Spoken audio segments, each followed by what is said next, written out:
Hello, hello. I think I'm live. Let's see here. Just give me 2 seconds to get myself set up. And hello, Jess. Thank you for joining me inside Zoom. For those of you who are watching me on Facebook, if you would like to join me inside Zoom, I have just posted the link in the group, and you can jump onto Zoom and chat with me here. And I will be staying on at the very end to say hello to those of you who are with me on Zoom, and we'll have a little bit of a chat together at the end. And if you have any questions, then I will happily answer them. But today we are talking about one simple habit to improve your midlife metabolism. And if you are joining me on Facebook, I always ask this: if you can let me know if you're joining me live or if you are catching the replay. So if you are watching me live right now, I see that there are 3 of you, and I'm just looking at the comments. I see Cassie is there, so hello, hello. Yes, would love for you guys to say hello. So just put a live in the comments if you're watching me live on Facebook.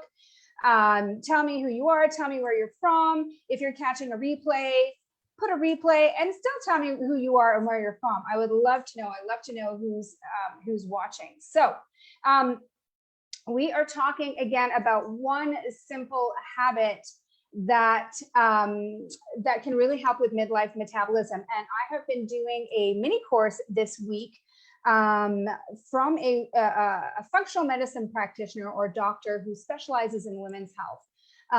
Her name is Kyron Dunstan, and I'll put that if you guys want to look her up. She's a very interesting woman. I listened to her a few times. I attended. She did this summit on perimenopause and menopause, and that's how I sort of got to know her. And decided to take this little mini course because I'm always looking for extra little nuggets of information that I can share with you guys. And in this little mini course, she was talking about what I've been telling you guys for years now, that it starts with hormones, right? And that we need to focus on our hormones and on hormonal balance in order to improve our metabolism at midlife. And in this, she talked about some of the key hormones that affect our metabolism. And if you've been following me for a while, you're going to recognize these: insulin, cortisol, testosterone, estrogen. What else did she talk about? I'm forgetting a couple. Oh, adrenal, thyroid, of course, thyroid. So, you know, some of the same hormones that I talk about all the time. And this was a super interesting way to look at it, because if you caught my little mini series on the sort of like the top hormones of metabolism that I did back in November, I was saying that of the 2 hormones that you need to start with, I don't know if you guys remember, but I talked about cortisol and insulin as being sort of like at the base of the pyramid that have like the most effect on how our metabolism is functioning overall. And in this course, Dr. Dunstan gave this really cool analogy, and she's like, okay, imagine, because hormones, they're very complex, right? And so they're all kind of like in a spider web. And when one goes out of whack, oftentimes there's like a ripple effect. And so suddenly you're like 47 years old and you've gained weight and you have no energy and you've got mood swings and all kinds of stuff is going on. And it's like you don't even know where to start, right? I get that a lot from women in conversations that I'm having. Like, I don't even know where to start. Like, what's the first step? And she had this really cool analogy that I wanted to share with you guys.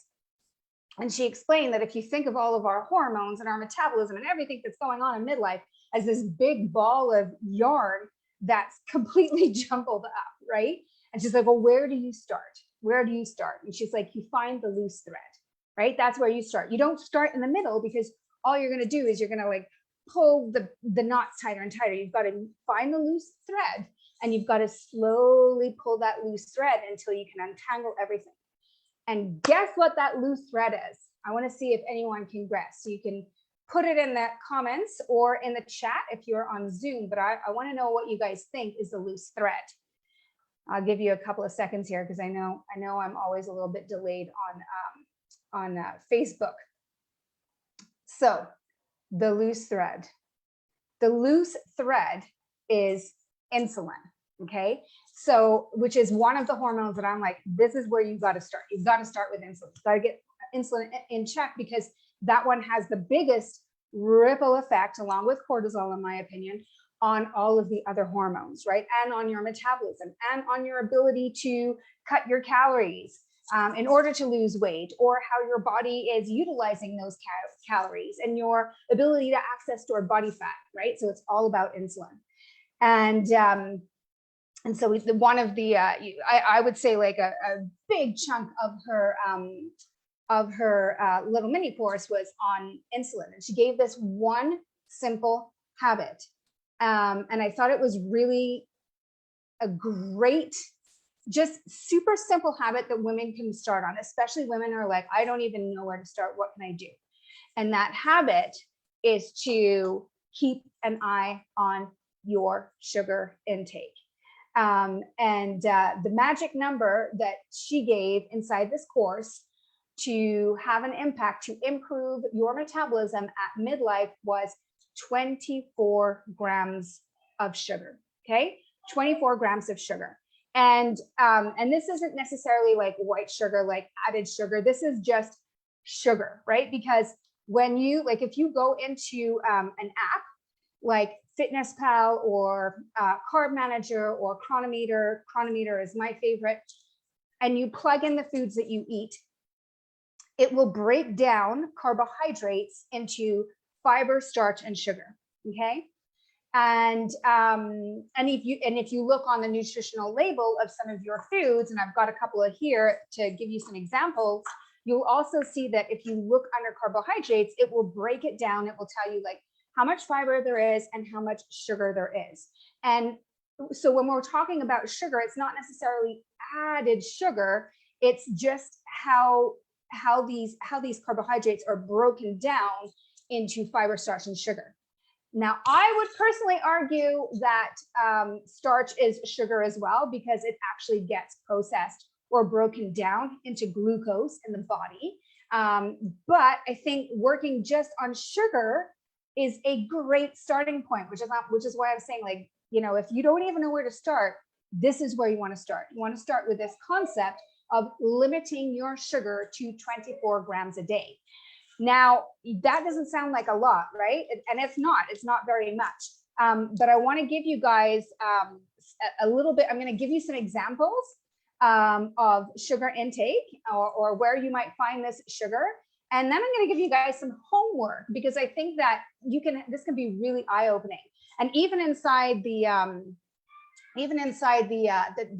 mini course with all these women that were participating, Dr. Dunstan was like, I know you're probably like, oh, I cut sugar out of my life a long time ago, and I do keto and I don't have any sugar. And she's like, just do it, just do the exercise, because there are so many different forms of hidden sugar. And I'm going to give you guys a couple of ideas, but I'm going to give you some sort of like just, some maybe potentially obvious ones or potentially not obvious ones. So here are a couple that I found. And again, keep in mind that the total that you're aiming for is 24. Just 1 second.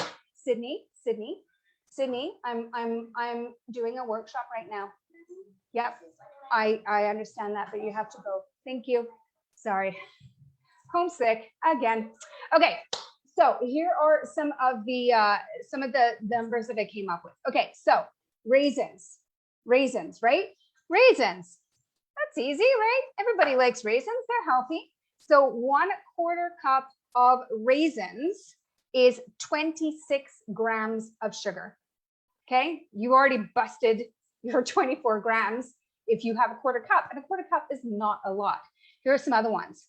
A little fruit yogurt, like the little yogurts, like 4 ounces, the ones with the fruit in it, 19 grams on average of sugar.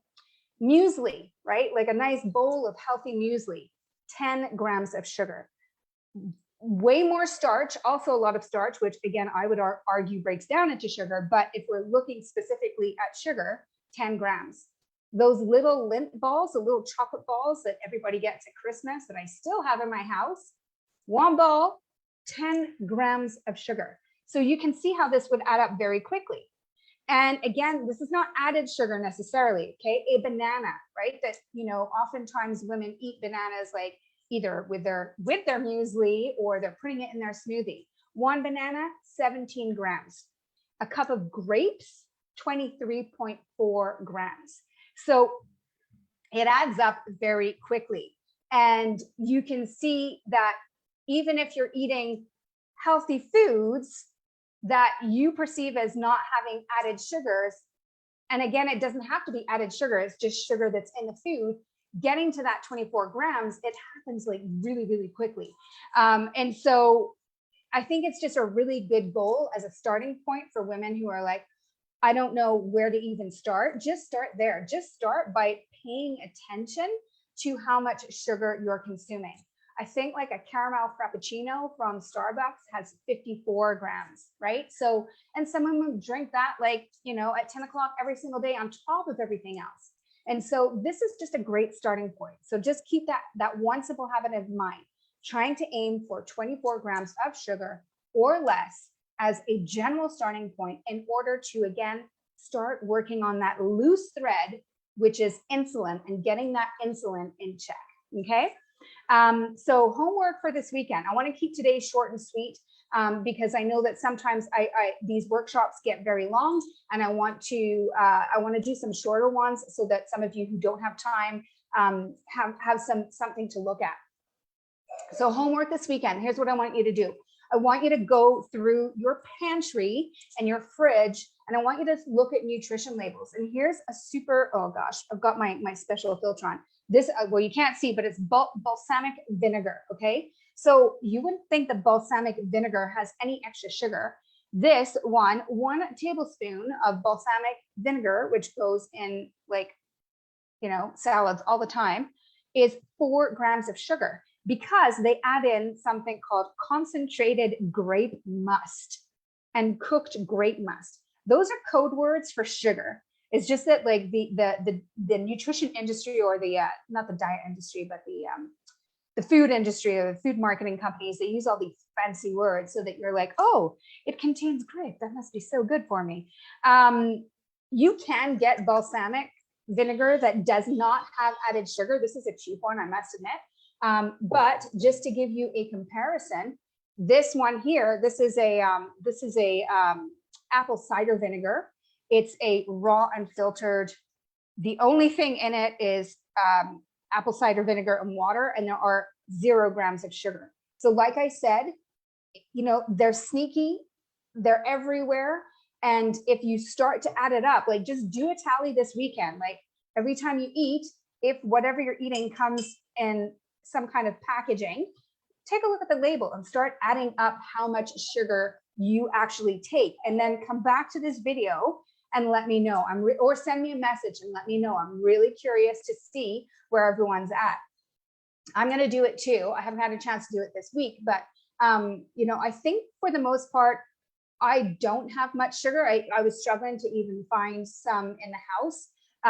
My daughter loves these raisins. I actually hate raisins. I can't stand them. It's one of the only foods that I don't like. But honestly, like if you can start to control your sugar intake, I think you can have a really big impact on your metabolism and on your ability to have more energy, because insulin and energy, they really go hand in hand. If you have insulin resistance, if you have too much insulin, you're going to feel like garbage, right? You're going to be tired all the time. And so for those of you who are like, I have no energy, I can't sleep, again, the loose thread is insulin, right? We have to start there. So that is it for today. Like I said, I wanted to keep it short and sweet, and give you guys some very practical information that you can implement starting today with the homework, and then get back to me and let me know what you find. And what I'm going to do is I'm going to stop live streaming now on Facebook. For those of you who are on Zoom, I'm gonna stop live stream, but I will be here, and then I'm going to say hello to you guys. So for those of you watching on Facebook, have a wonderful, wonderful weekend, and I will see you next week. Bye.